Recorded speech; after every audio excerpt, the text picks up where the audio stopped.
महायुतीच्या सरकारची सर्वात महत्त्वाकांक्षी योजना म्हणजे मुख्यमंत्री माझी लाडकी बहीण योजना। आज राज्याचे मुख्यमंत्री देवेंद्रजी फडणवीस साहेब, उपमुख्यमंत्री आदरणीय एकनाथजी शिंदे साहेब आणि उपमुख्यमंत्री अजितदादा यांच्या सूचनेनुसार डिसेंबर महिन्याच्या हप्त्याच्या वितरणाची सुरुवात, सन्मान निधीच्या वितरणाची सुरुवात आपण आजपासून करत आहोत आणि साधारणपणे 9 ऑक्टोबर रोजी आपण शेवटचं डीबीटी केलेलं होतं आणि त्यावेळेला जवळपास 2,34,00,000 पेक्षा अधिक महिलांना आपण या योजनेअंतर्गत लाभ दिला होता।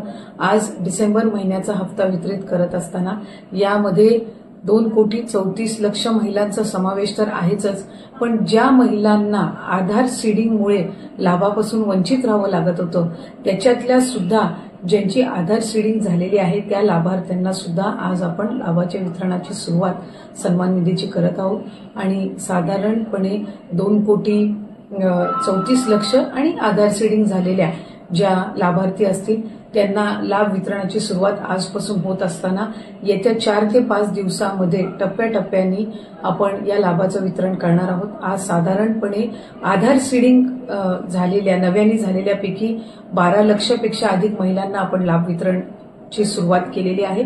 67 लाखापेक्षा अधिक महिलांना आज आपण पहिल्या दिवशी लाभ वितरित करत आहोत।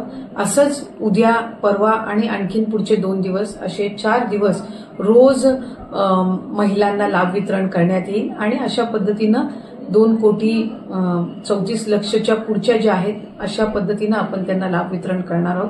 त्यामुळे अधिकाधिक महिलांना हा जो सन्मान निधी आहे तो येत्या 3-4 दिवसाच्या कालावधीतच पोहोचणार आहे। माझी सर्व माता भगिनींना मनापासूनची विनंती आहे की आपल्याला लाडकी बहीण योजनेचा लाभ राज्याचे हे 3 लाडके भाऊंच्या माध्यमातून मिळतच आहे, पण याचा आपल्या पुढच्या ज्या उद्योगधंद्यांसाठी असेल, आपल्या वैयक्तिक जीवनामध्ये आरोग्यासाठी असेल, आपल्या कुटुंबासाठी असेल, स्वतःसाठी याचा निश्चितपणाने आपण योग्य तो वापर करावा। आपल्या सगळ्या जणींना नवीन वर्षाच्या सुद्धा मी मनापासूनच्या शुभेच्छा देते। धन्यवाद।